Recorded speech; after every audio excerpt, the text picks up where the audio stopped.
Olá mais uma vez, pessoal. Hoje nós vamos dar continuidade ao assunto de doenças que podem atingir o sistema genital e o nosso foco hoje será em doenças que atingem o sistema genital feminino. E aí, como é de costume, nós iremos iniciar dando uma relembrada, nos componentes desse sistema. O trato genital feminino, ele é composto por órgãos internos e órgãos externos. Como órgãos internos, nós vamos ter os ovários, as tubas uterinas, o útero e a vagina. E como exemplos dos principais órgãos externos, nós temos o monte do púbis, os lábios maiores e menores e o clitóris. Para iniciar falando sobre as principais doenças que atingem esse sistema, nós iremos dar uma pincelada rápida sobre as infecções que atingem o trato genital feminino. Uma variedade de organismos, eles podem infectar esse trato genital feminino, tanto fungos como parasitas e como bactérias, né? A exemplo, respectivamente, nós temos aí a Cândida, o Trichomonas e a Gardnerella, eles podem acabar, descompensando aquela flora que existe, principalmente vaginal, e acabar trazendo danos, e causando infecções a esse trato. Alguns outros exemplos de infecções, como a bactéria causadora da gonorreia e a clamídia, elas podem causar infecções mais graves e essas infecções elas podem levar até uma infertilidade feminina. Alguns vírus também são famosos por causar infecções, no trato genital feminino. A exemplo, a gente tem aí o herpes e o papiloma vírus humano, o HPV, que eles também vão causar consequências graves a esse sistema. Porém, essas doenças, vocês vão ter a oportunidade, de se aprofundar um pouco mais nesse assunto quando vocês estiverem pagando a disciplina de citopatologia. Então, aqui a gente só cita essas infecções e nós iremos focar um pouco em outras doenças que podem atingir esse sistema. E agora nós daremos continuidade, falando sobre anomalias do desenvolvimento. Assim como outros sistemas, o aparelho reprodutor feminino, ele também vai começar a se formar ainda na fase fetal. Lá, o útero e as trompas de Falópio, eles vão se desenvolver a partir de dois ductos, que são os ductos de Muller. E aí vão ser problemas relacionados ao desenvolvimento desses ductos, onde, irão gerar as principais anomalias de desenvolvimento do trato genital feminino. Essas anomalias, elas são divididas em agenesia ou disgenesia mulleriana e em distúrbios da fusão. As relacionadas à agenesia ou disgenesia, elas vão ter uma incapacidade na formação, principalmente do útero e das trompas. E essa incapacidade ela pode ser total ou parcial. Aqui na imagem, nós temos alguns exemplos. Pode acontecer também dessa malformação ela atingir a vagina e não ter parte da vagina. Essa anomalia ela pode atingir a parte cervical, pode atingir o útero como um todo, pode ter a ausência só das trompas, a ausência de uma parte do útero e uma parte da vagina, ou pode acontecer também a agenesia total. E os distúrbios de fusão, que ocorrem quando os ductos de Muller eles não conseguem se unir, Eles vão ter sua formação, mas no momento de fusão não vai acontecer de forma adequada. E isso pode levar principalmente a úteros, septados. Como nós temos várias imagens demonstrando várias fases, que isso pode acontecer.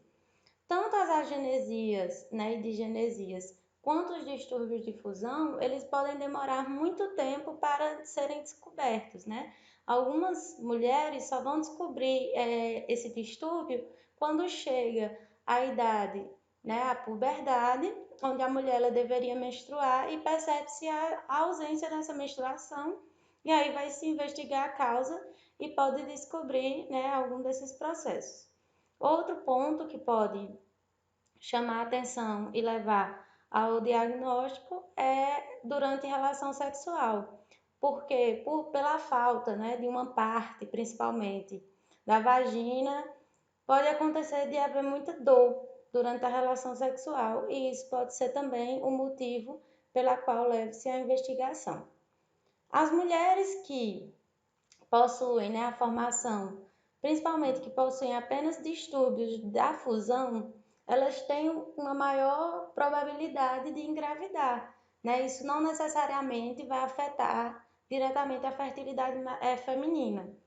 Elas podem sim, né, ter as trompas de falópio, podem ter os ovários funcionantes, podem liberar os óvulos, só que muitas dessas mulheres elas terão problemas no decorrer da gravidez. Esses problemas levam principalmente a abortos ou a partos prematuros pela falta de espaço, né, dependendo do distúrbio. Agora, como eu já falei, isso vai depender muito, né? Tem que ser feita uma investigação e ser observado qual o tipo de distúrbio e quanto ele afeta essa mulher.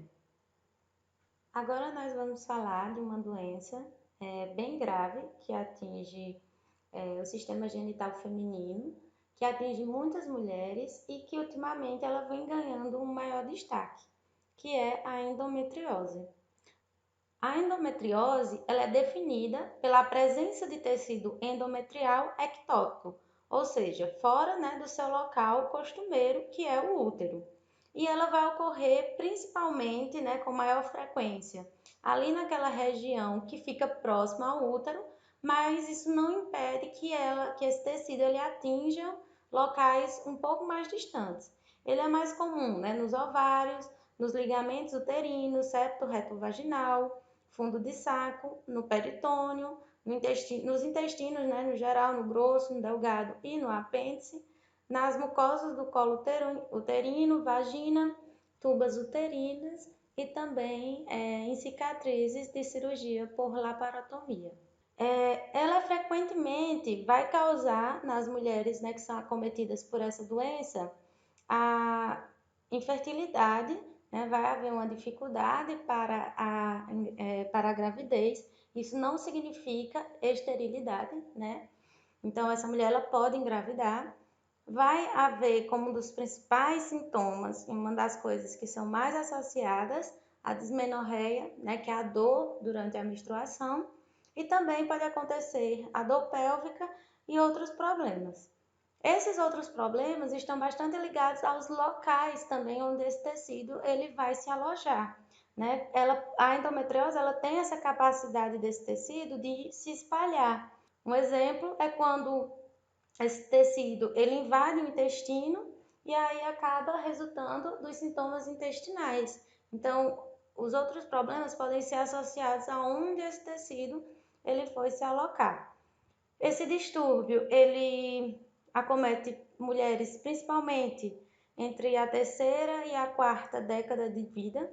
Muitos médicos acabam demorando um pouco para o diagnóstico, porque muitas vezes espera-se que a mulher atinja a terceira década de vida para fechar o diagnóstico. E hoje em dia existem algumas teorias para explicar a sua patogenia que ainda não está muito bem definida. Antes, alguns anos atrás, só existiam duas teorias para explicar o surgimento da endometriose. Uma era a união dessa teoria metastática com a teoria regurgitante e a outra era a teoria metaplásica. Porém, né, a teoria regurgitante e a teoria metastática, elas foram separadas. A teoria metaplásica, ela continuou e apareceu a mais nova teoria, que é a teoria das células tronco-progenitoras extrauterinas. A teoria regurgitante, ela se baseia na menstruação retrógrada, que é um termo utilizado para quando o sangue menstrual ele volta até as tubas uterinas, né, as tubas de falópio. E isso é um fenômeno comum de acontecer nas mulheres. E aí, né, essa teoria acredita que ao voltar, né, esse sangue, ele poderia levar tecido endometrial para a cavidade peritoneal e ali aquelas células se espalharem e darem origem a um tecido endometrial, né, fora do útero. A teoria metastásica, né, ela defende que a disseminação ocorre, né, através de uma metástase, que pode ser hematogênica ou linfática, onde essas células elas vão migrar, né, para outros locais. A teoria metaplásica, ela defende que o tecido endometrial ele pode surgir diretamente, né, do epitélio em outros locais, como no abdômen, por exemplo. E a teoria das células tronco progenitoras, elas defendem, né, que essas células tronco progenitoras, que vão ser formadas lá na medula óssea, elas acabam se diferenciando em tecido endometrial e aí dando origem a esse tecido fora, né, do útero em outros locais. Mas como eu já falei, são apenas teorias, né? Não existe ainda nenhum fator que comprove, que afirme que alguma dessas teorias elas vão realmente ser responsável pela patogênese da endometriose. Alguns estudos, os estudos eles continuam, né, sendo feitos para tentar provar alguma dessas teorias e também para trazer algumas explicações, né, para essa doença. Se tem alguns dados, como por exemplo, já foi percebido que esses implantes teciduais, eles contribuem, favorecem, né, a liberação de fatores pró-inflamatórios, o que vai ser um dos causadores dos processos dolorosos envolvendo essa doença. Também se viu um aumento de estrogênio, né, nas mulheres que possuem endometriose comumente. Existe também uma associação dessa doença com o desenvolvimento de câncer de ovário, e já conseguiram identificar alguns genes que comumente estão presentes nas mulheres com essa doença. Porém, nenhum desses dados conseguem demonstrar, né, esclarecer totalmente como acontece essa doença. Quando nós falamos, né, de doenças que atingem o sistema genital feminino, nós não podemos deixar, né, de falar um pouco sobre os distúrbios que podem afetar a gravidez, tanto os distúrbios de início de gravidez quanto os de final de gravidez. Um dos distúrbios mais importantes que afetam o início da gravidez é o aborto espontâneo. O aborto espontâneo, ele é definido como a perda da gravidez antes de 20 semanas de gestação, o que fica aí em torno, né, do quarto, quinto mês de gestação. E a maioria desses casos vai ocorrer antes do fechamento do primeiro trimestre, né, dos primeiros 3 meses. As causas, elas são diversas e muitas vezes são causas desconhecidas, mas as causas mais importantes, elas podem afetar tanto o feto quanto a materna. Das que afetam o feto, as anomalias cromossômicas são as principais responsáveis. Quanto às causas, né, que vão afetar diretamente a mãe, nós temos alguns distúrbios endócrinos e alguns distúrbios que estão a ver com a vascularização, com a vasculatura materna, principalmente distúrbios relacionados a problemas de coagulação e à hipertensão. Algumas infecções, elas também podem levar a problemas graves, né, até como consequência o aborto, e são elas infecções causadas por bactérias, quanto por alguns protozoários, quanto também por alguns tipos de vírus. Ainda falando de distúrbios do início da gravidez, outra grande causa desses abortos é a gravidez ectópica. Como o nome já diz, né, é uma gravidez onde acontece a implantação do feto em qualquer outro local diferente de uma localização intrauterina normal. O mais comum é que esse feto ele acabe se implantando na tuba uterina. Outros locais onde pode acontecer a implantação do feto é o ovário e a cavidade abdominal. É importante lembrar que existem algumas condições prévias que podem aumentar a predisposição para uma gravidez ectópica. Doenças inflamatórias pélvicas, né, elas podem levar a um maior risco, assim como cicatrização e adesão peritubárias, que podem ocorrer principalmente depois de cirurgias como apendicite, né, ou outras cirurgias anterior à lei de cavidade abdominal, e também da endometriose, que a gente já falou, né, que tem essa característica de inflamação em alguns locais. Estudos também comprovam que a implementação do DIU, né, o dispositivo contraceptivo intrauterino, ela também está associada a um aumento no número da gravidez ectópica.